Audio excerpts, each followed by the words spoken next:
Movie की शुरुआत एक फुटबॉल मैच से होती है जहां दोनों ही टीम खेल तो पूरे जोश से रही थी, पर आखिर में जीत तो पे एक की ही होती है। इसलिए कोरियन टीम को हार का सामना करना पड़ता है, जिसके बाद इंटरव्यू में रिपोर्टर्स टीम की वैसे ही अजीब सवालों से जान खाते हैं, जैसे किसी फैमिली गैदरिंग में आंटियां अनमैरिड लड़कियों की। हमारा मेन लीड यॉन पहले ही मैच हारने के सदमे में था कि रिपोर्टर उसे उसकी माँ के पीछे पुलिस के पड़े होने पर सवाल शुरू कर देता है। वहाँ पास के सीन में दिखाया जाता है कि टीम का लीडर जब गोल के लिए भाग रहा था तो यॉन भी उसके पीछे पीछे गोल करने भागता है, और ऐसे इन दोनों के बीच ही कंपटीशन शुरू हो जाता है, जिस पर लोगों को कोरियन टीम की हार की वजह टीम के अपने बीच ही अता ना होना लगती है। इस सीन की वजह से लोगों के दिल में यॉन के लिए बहुत सवाल थे, जो पूछने वो स्टेडियम के बाहर खड़े उसका इंतजार कर रहे थे। और उसके आने पर उन सवालों के साथ वो ही गधा रिपोर्टर फिर यॉन से उसकी माँ के बारे में सवाल करने लगता है, जिस पर अब यॉन की बस हो जाती है और वो उस रिपोर्टर की आंख में उंगली मारते उसे जख्मी कर देता है, और वहाँ हलचल मच जाती है, जो एक नई हेडलाइन बन जाती है। पहले ही गेम में होने वाले हादसे की वजह से यॉन को नया कॉन्ट्रैक्ट नहीं मिला था, और अब रिपोर्टर को जख्मी करने पर उसकी इमेज और खराब हो जाती है, जिसकी टेंशन यॉन से ज्यादा उसकी एजेंसी के लोगों को होने लगती है। तो वो यॉन की इमेज सही करने की प्लानिंग करने लगते हैं, पर यॉन इसकी वजह समझ नहीं पा रहा था। जब वो ऑलरेडी रिटायर होने वाला है तो फिर ये सब करने की क्या जरूरत है। तो उससे बताया जाता है कि वो बेशक फुटबॉल छोड़ रहा है, पर एक सेलिब्रिटी की तरह पैसे तो कमा सकता है, पर इसके लिए पहले उसे स्कैंडल को खत्म करना होगा।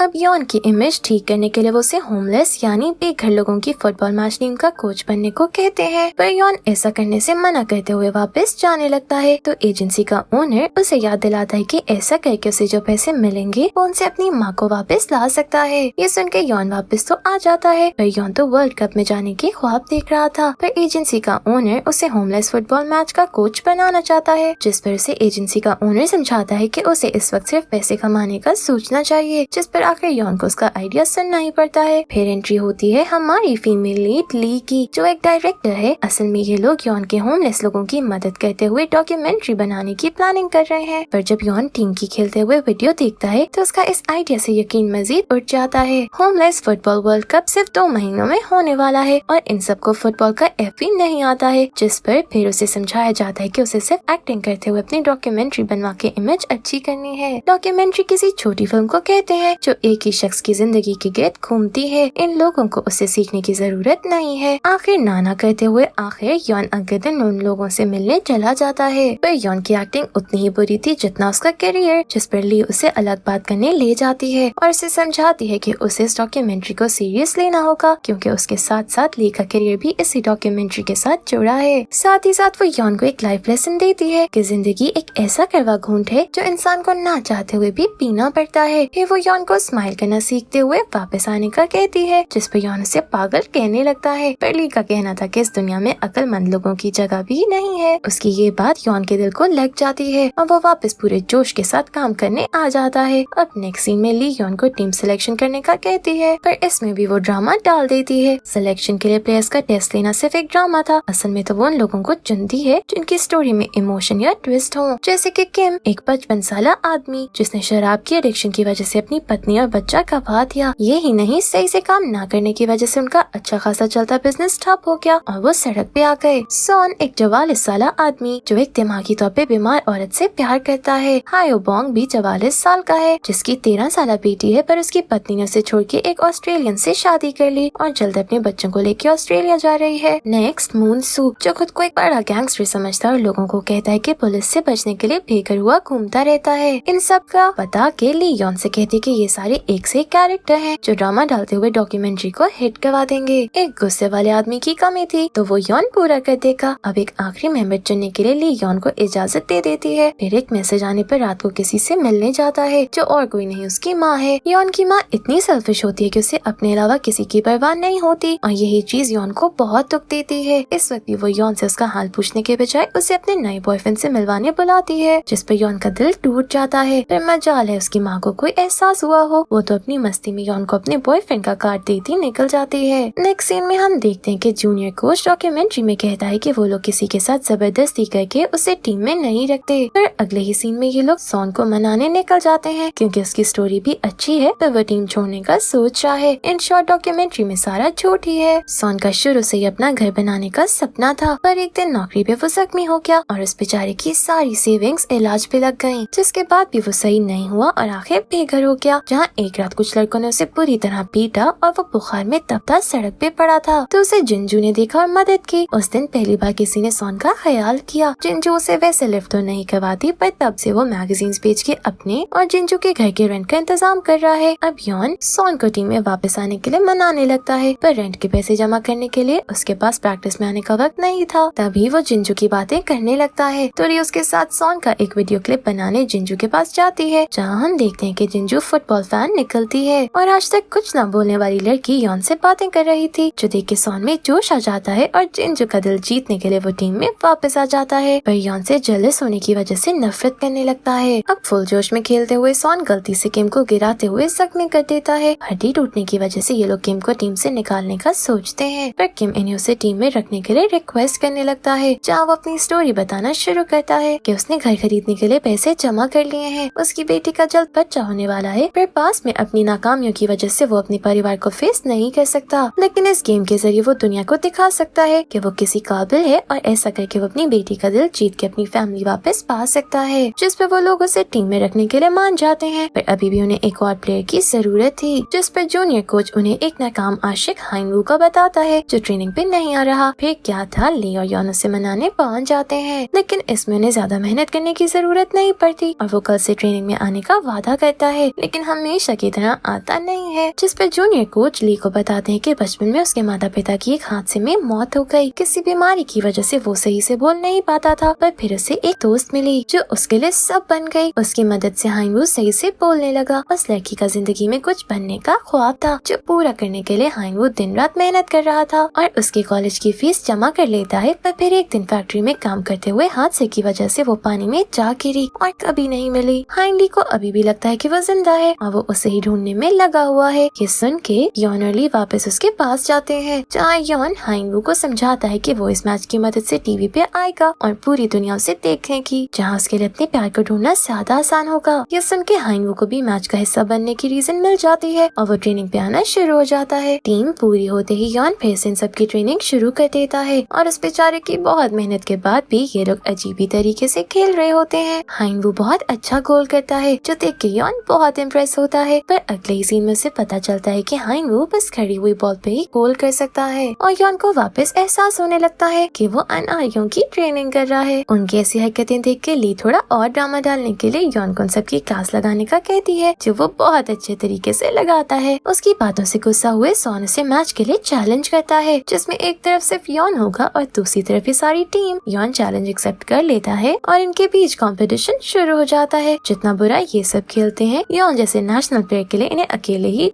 धूल चटाना दाएं हाथ का खेल था और वो मिनटों में सबको हरा देता है। तभी वहाँ हायोबोंग की बेटी आ जाती है, जो अपने पिता की स्टोरी बताना शुरू करती है। वो बताती है कि हायोबोंग मासूम और दिल का साफ है, इसी वजह से बुरे लोग उसका फायदा उठा लेते हैं। इसी चक्कर में उनका सबसे अच्छा दोस्त उन्हें चूना लगा के चला जाता है, जिसकी वजह से इनके परिवार को बहुत मुश्किल फेस करनी पड़ती है। आखिर सबसे तंग आके हायोबोंग की पत्नी उससे तलाक ले लेती है और अब उसकी बेटी को भी उससे दूर ऑस्ट्रेलिया ले जा रही है, जबकि हायोबोंग की बेटी अपने पिता को छोड़ के नहीं जाना चाहती, लेकिन उसके पास कोई घर भी नहीं है जहाँ वो अपनी बेटी को रख सके। इस दिन दोनों को एक दूसरे से दूर होना पड़ेगा, पर अभी भी वो जाने से पहले अपने पिता के साथ वक्त गुजारना चाहती है। ये सुन के लिए फिर यॉन की इमेज अच्छी करने के लिए उसे उन दोनों को अपना घर देने का कहती है और उस बेचारे को हमेशा की तरह दिल पे पत्थर रख के हाँ करना पड़ता है। सीन्स जूनियर कोच पे शिफ्ट होते हैं, जिसे एक बुरी खबर मिलती है कि बैंक डोनेशन देने से मना कर रही है, इसीलिए शायद इनका कंपटीशन में जाना मुश्किल हो जाएगा और वो बहुत मिन्नतें करके भी उन्हें मना नहीं पाता। वहाँ हायोबोंग अपनी बेटी के साथ यॉन के घर रहने लगता है, जहाँ दोनों साथ बहुत अच्छा वक्त गुजारते हैं। कोई और जगह न होने पर यॉन खुद जिंजू के घर चला जाता है, क्योंकि वो उसकी फैन होने की वजह से उसके साथ बहुत खुश रहती है।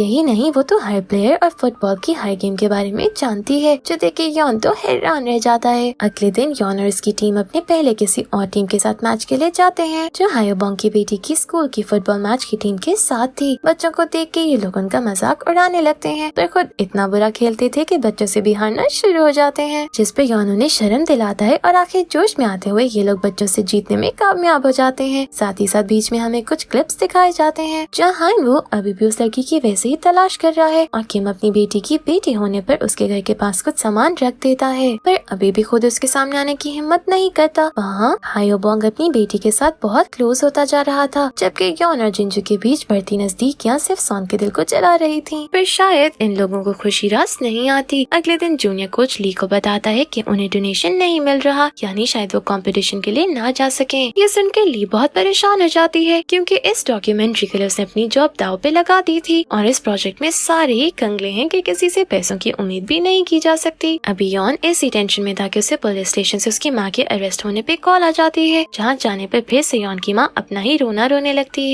पर इस बार तो यॉन का सब्र जवाब दे देता है और वो अपनी माँ को आईना दिखाता है। साथ ही पैसे न होने की वजह से जेल से निकलवाने से साफ इनकार करता वहाँ से निकल जाता है। वहाँ से निकल के वो पार्क में देखता है कि कुछ लड़के जिंजू को तंग कर रहे हैं, जिन्हें रोकने पर वो यॉन से भी बदतमीजी करने लगते हैं। आखिर अपनी सारी फ्रस्ट्रेशन यॉन उन पे निकालते हुए उन सारे लड़कों की अच्छी धुलाई करता है। अब अंडर एज लड़कों को मारने पर यॉन वापस जेल चला जाता है और एक रिपोर्टर को मारने के बाद अब इन लड़कों पे हाथ उठाने की वजह से उसकी इमेज फिर खराब होने लगती है। जिंजू तो कुछ बोलती नहीं और कोई सबूत न होने की वजह से सारी सिचुएशन यॉन के खिलाफ जाने लगती है। सबकी बहुत कोशिश के बाद भी पुलिस यॉन को छोड़ने के लिए तैयार नहीं थी। ये देखते हुए ली उन्हें एक बार फिर जिंजू से बात करने के लिए मनाते उसके पास ले जाती है, जहाँ जिंजू कुछ बोलती तो नहीं पर इशारों से उन्हें बता देती है कि सामने वाली बिल्डिंग के लड़के ने इस हादसे की वीडियो बनाई थी, जो देख के ये साफ हो जाता है कि वो लड़के एक दिमागी तौर पे बीमार लड़की को तंग कर रहे थे, जबकि यॉन तो सिर्फ एक मसीहा बन के आया था। इस वीडियो की वजह से न सिर्फ यॉन जेल से निकल आता है बल्कि इसमें थोड़ी एडिटिंग करके ली से यूट्यूब पे डालते हुए यॉन को हीरो बना देती है। ऐसा करने से न सिर्फ यॉन की इमेज अच्छी होती है बल्कि इन्हें अपने होमलेस फुटबॉल वर्ल्ड कप के लिए डोनेशन भी मिलना शुरू हो जाते हैं। फिर यॉन अचानक गायब हो जाता है, जिस पर ली को पता चलता है कि वो हाइन वू की बिल्डिंग में छुप के बैठा है। ली फौरन उसके पास जाते हुए उसे कान से खींच के वापस ट्रेनिंग के लिए लाती है, लेकिन मसले अभी खत्म नहीं हुए थे। यॉन की एजेंसी का ओनर उसे बताता है कि उसे एक और शो मिला है, जिसके लिए उसे वर्ल्ड कप से बिल्कुल एक दिन पहले एक जंगल में रियलिटी शो के लिए जाना होगा। यॉन मना करता है तो एजेंसी वाला उसे समझाता है कि उसकी इमेज उस वीडियो के वायरल होने से ही अच्छी हो गई है और अब उसे बहुत काम मिल रहा है, इसीलिए उसे अब वर्ल्ड कप छोड़ के दूसरे कामों पे ध्यान देना होगा। यॉन इस बारे में सोचते हुए ट्रेनिंग पे पहुंच जाता है, जहाँ वो पूरे दिल से सबको सिखाने लगा था, क्योंकि इतने दिन के साथ के बाद अब ये सारे काफी क्लोज आ चुके थे, जो देख के ली को काफी अच्छा लगता है। ट्रेनिंग के बाद यॉन इन सब पे बॉम्ब फोड़ता है कि वो इनके साथ वर्ल्ड कप के लिए नहीं आएगा, जो सुन के सबका दिल टूट जाता है, क्योंकि उन्हें अब यॉन से बहुत उम्मीदें थी। पर वो इन उम्मीदों पे पानी डालता निकल जाता है, जिसे फिर ली बातें सुनाने पहुंच जाती है और उसे सिर्फ अपने बारे में सोचते हुए सेल्फिश फैसले लेने से मना करती है। लेकिन यॉन पे उसकी बातों का कोई खास असर नहीं होता, क्योंकि शो से पैसे मिलने पर वो अपनी माँ को जेल से निकलवाने वाला था। यॉन के इस फैसले की वजह से सब बहुत हर्ट होते हैं, यहाँ तक कि वो खुद भी खुश नहीं था, पर उसके पास कोई ऑप्शन भी नहीं होता। इससे वो शो की मीटिंग में जाता है, जहाँ शो के अजीब टास्क सुन के परेशान हो जाता है। रात उसकी माँ डिनर के लिए आती है, जो पहली बार एक माँ बनते हुए यॉन की परेशानी समझती है और उसे मशवरा देती है कि रियलिटी शो की जगह उसे वर्ल्ड कप के लिए जाना चाहिए। ये यॉन के लिए बहुत इमोशनल मोमेंट होती है। अगले दिन सारी टीम उदास एयरपोर्ट पे पहुंचती है, उन सब का तो दिल ही उठ गया था, पर तभी यॉन कोच के यूनिफॉर्म में वहाँ पहुँच जाता है, जिसे देख के सब खिल उठते हैं और फाइनली ये सब वर्ल्ड कप के लिए पहुँच जाते हैं। फिर वहाँ की बाकी टीम्स को ऐसे कमाल तरीके से खेलता देख के तो इन सब के हाथों के तोते ही उड़ जाते हैं। और फिर कोरिया का पहला मैच आता है, जिसमें वो ही होता है जिसका डर था। कोरिया की टीम बहुत कोशिश के बाद भी कोई गोल नहीं कर पाती और अपना मजाक बनवाते हुए बहुत बुरी तरह हार जाती है। सबको अपसेट देख के ली यॉन से उन्हें कुछ बोलने का कहती है, जिस पर यॉन सिर्फ इतना ही बोलता है कि उन्हें सच एक्सेप्ट कर लेना चाहिए कि वो सबसे कमजोर हैं। ये सुनकर ली को तो पारा चढ़ जाता है, पर बेचारा यॉन भी क्या करता, जो हालात थे वो कैसी अपनी टीम को कोई उम्मीद देता। सेकेंड हाफ में भी कोरियन टीम की अच्छी धुलाई होती है, जिसके बाद वहाँ घूमते हुए हाइन वू को उसकी महबूबा नजर आ जाती है। वो उससे बात करने आगे बढ़ता है तो उस लड़की के दोस्त हाइन वू को ही मारने लगते हैं, जिससे बचाने उसकी टीम आती है। वहाँ अच्छी हाथापाई देखने को मिलती है। रात में सारी टीम पार्टी एंजॉय करती नजर आती है, जबकि कोचेस और ली का मुंह बना हुआ था कि वो इतनी बुरी तरह हार गए। अब इतनी दूर आने पर वो लोग इसे बेइज्जत होके नहीं जाना चाहते थे, लेकिन यॉन के पास कोई प्लान भी नहीं था, जो देखते हुए आखिर ली अपनी अकल लड़ाने का सोचती है। वहाँ पार्टी करते हुए सॉन का हाथ जख्मी हो जाता है। पहले इनकी टीम कमजोर है और इनके पास कोई एक्स्ट्रा प्लेयर भी नहीं, जो देख के यॉन और परेशान हो जाता है। लेकिन ली को अगले दिन पता चलता है कि इसी सिचुएशन में किसी भी टीम को फॉरेनर प्लेयर्स मिल जाते हैं, जिसमें ली ब्राजील के 2 प्लेयर्स ले लेती है। उनके टीम में खेलने की वजह से ये लोग जीतने तो लगते हैं, पर उसकी वजह सिर्फ ये दोनों प्लेयर्स ही थे, जिस पर लोग कोरिया की टीम पे सवाल उठाने लग जाते हैं। अब यहाँ यॉन का ज़मीर भी उसे जगाने लगता है और उसके अंदर का सही कोच जाग जाता है, जिस पर वो एक कमाल स्पीच देते हुए अपनी टीम के अंदर का जोश जगाता है और उन्हें दिल से खेलने का कहता है, ताकि वो लोग सर उठा के वापस जा सकें, चाहे हार मिले या जीत। ये सुन के सब काफी इमोशनल हो जाते हैं और अपने परिवार और कंट्री की खातिर खुद ही खेलने और जीतने की कोशिश करने का फैसला करते हैं। नेक्स्ट मैच सबसे स्ट्रॉन्ग टीम जर्मनी के साथ होता है, जहाँ योन इन्हें फुल प्लानिंग के साथ मैदान में उतारता है और इस बार टीम का जज्बा देखने को भी मिलता है। वो लोग बेशक कोई गोल नहीं करते, पर सबसे स्ट्रॉन्ग टीम को ऐसा मुकाबला देने पर ऑडियंस का दिल जीतने लग जाते हैं। ऐसे ही फर्स्ट हाफ निकल जाता है, पर कोरिया अभी भी हार ही रही होती है, लेकिन सर उठा के फिर सेकेंड हाफ में इतनी थकन और चोटों के बावजूद ये लोग जर्मनी की टीम को कोई गोल नहीं करने दे रहे होते। एक के बाद एक गोल जाया करते जाते हैं और आखिर के कुछ सेकंड्स में योन की प्लानिंग के मुताबिक अपनी सारी जान लगाते हुए ये लोग एक गोल करते हुए गेम को ड्रॉ कर देते हैं, जो देख के सारी ऑडियंस इनके लिए चीयर करने लगती है और सब बहुत इमोशनल हो जाते हैं। चाहे कोरिया वर्ल्ड कप नहीं जीतती, पर पहले ही वर्ल्ड कप में हिस्सा लेके वो दुनिया का दिल जीत के बहुत फख्र के साथ वापस अपने घर आते हैं। इनकी डॉक्यूमेंट्री वायरल हो जाती है, जिसके बाद किम को उसकी बेटी वापस मिल जाती है। हायोबोंग आंखों में खुशी के आंसू के साथ अपनी बेटी को ऑस्ट्रेलिया जाने के लिए भेज देता है, जिस पे वो भी उसे सक्सेसफुल देख के खुश हो जाता है। जिंजू का सॉन के साथ बिहेवियर अच्छा हो जाता है। इन शॉर्ट इन सब की जिंदगियां ट्रैक पे आ जाती हैं। लास्ट सीन में हम देखते हैं कि योन को वापस नेशनल फुटबॉल टीम में ले लिया जाता है, जहां इस बार उसके सारे दोस्त और उसकी माँ अपने बॉयफ्रेंड के साथ उसका मैच देखने आती है, जो देख के वो मजीद खुश और कॉन्फिडेंट होकर मैच खेलता है और आखिर में गोल करते हुए अपनी टीम को जिता देता है। इसी हैप्पी मोमेंट पे ये मूवी यहीं एंड हो जाती है। Thank you for watching.